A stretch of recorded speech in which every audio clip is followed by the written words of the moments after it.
to take a stand on an issue that affects not only our community, but also the environment. The indigenous people of the Sierra Madre, known as the Dumagat-Remontados, are currently facing a threat of losing their land against the Kaliwadan project. The Philippine government claims that the dam will provide water to Metro Manila, but it poses more harm than good. If this project proceeds, the Dumagat-Remontados will be forced to leave their homes, and Sierra Madre will suffer irreversible damage. This is not just a local issue.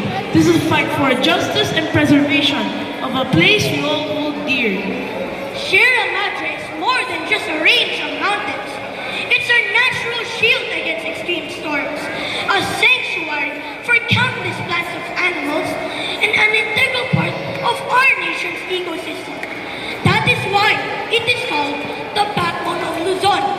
For us, the Dumagat-Remontados, this is not only our home, but the heart of our traditions, culture, and way of life.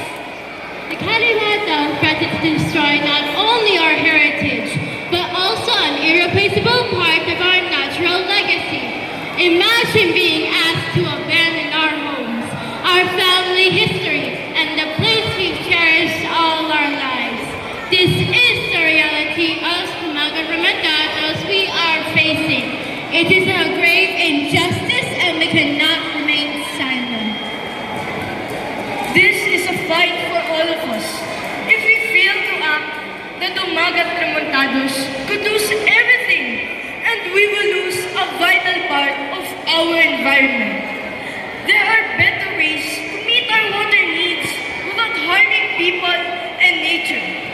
As one Marist community, we can help by spreading awareness, joining campaigns, and using our voices in school activities. Together, we can defend the Sierra Madre, support the Dumagat-Remontados, and ensure the justice is served.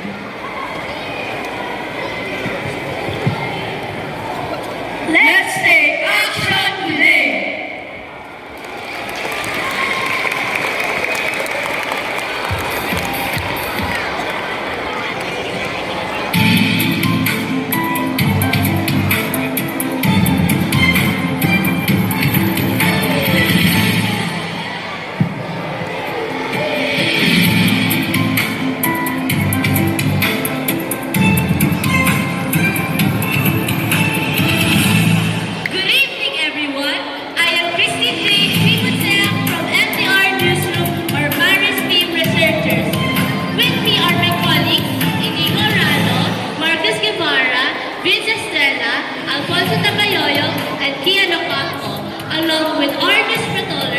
Juliana Dizon, who is reporting live from Sierra Madre mountain range. Juliana, how's the weather there? Thank you, Christine. The weather here is just fine. Unfortunately, our guest speakers are not yet here, so please go first. Thank you, Juliana. Anyways, have you heard about the Kaliwadan? If not, let me enlighten you. The Kaliwadan is a project made to compensate for the need of water. Do you know how much money was allocated for this project? The total cost is 12.2 billion pesos. And to add, the Dumagat-Remontado are being affected by the Kaliwadan, so they will receive 36 million pesos every year. And based on our research, they will continue to receive payments for the next 25 years. This doesn't mean we should stop being concerned, as the Kaliwadan affects Sierra Madre mountains, which plays a crucial role in protecting us from typhoons. Now, let's go back to Juliana Dizon. Good evening, Philippines. Today, we will examine the economic and environmental risks as well as the impact on the Dumagat people. Joining me are Congressman Terdelio, representative of Sagit Kalikasan Movement Party List, and Ma'am Christian, a tribe leader of the Dumagats. Good evening, gentlemen.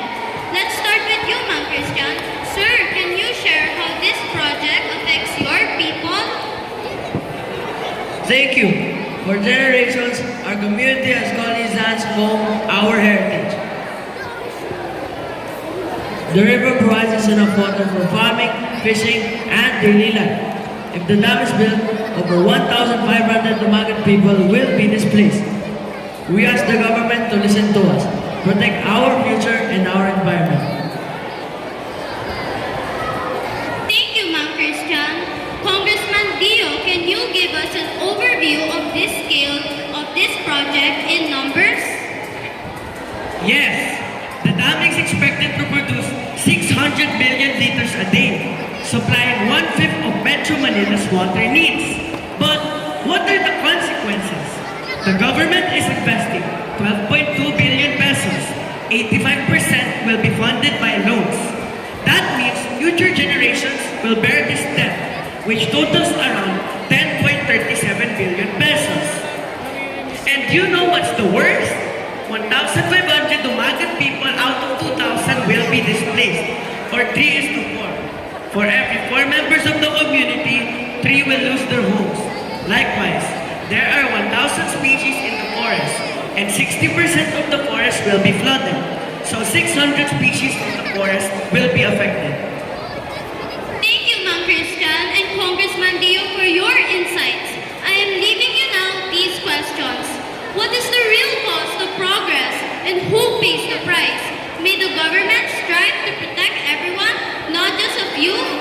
Let us continue to watch over the Kaliwadang project. Reporting from the Kaliwadang site, this is Juliana Dizon, your news patroller. Now back to you, Christine. Thank you, Juliana. Now let's hear from my other colleagues. Kian, start us off. Indigenous communities receive only 625,000 liters of water per hour. That is not equality. Government should consider the effects of their actions before implementing such projects.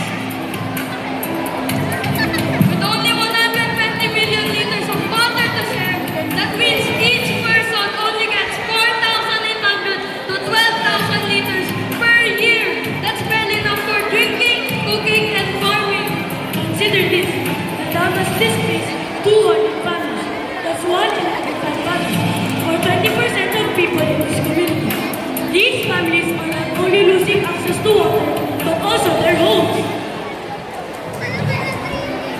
This calls for better relocation support, fairer water distribution, and stronger environmental protection to balance progress with people's rights and nature. We must use this data to advocate for fairer solutions. We must mean ensuring a more equitable water distribution or providing support for displaced families. Math goes beyond numbers. It reveals the reality behind these figures. We can work toward meaningful change. Let's make sure that the Dumagat communities have a fair chance at a better future. And there you have it. I am Christine Jade Simunsaya, your host from NTR Newsroom. I am Kian Ocampo from NTR Newsroom. I am Alfonso Ryan M. Tabayoyon from the MTR Newsroom. I am Vince Colque Australia from MTR News. I am Marcos Rafael Fortin Guevara from MTR Newsroom. I am Enigo Arani of MTR Newsroom. I am Juliana Dizon, your news patroller. I am 30 Dio, your congressman. I am Marist, a Dumagat-Remontado. Good night.